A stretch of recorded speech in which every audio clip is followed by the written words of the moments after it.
всичко е нормално.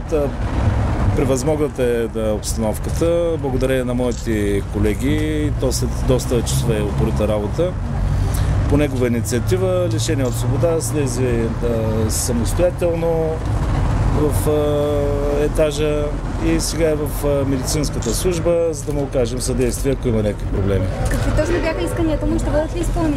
Това е интересното, че нямаше никакви искания, той колегата може да потвърди. Действително нямаше никакви искания и точно в този смисъл се проточи цялото това стоене горе на покрива ни. Просто се опитвахме да го питаме от какво има нужда, защо, каква е била причината. До последния момент, до 15 часа, когато приключи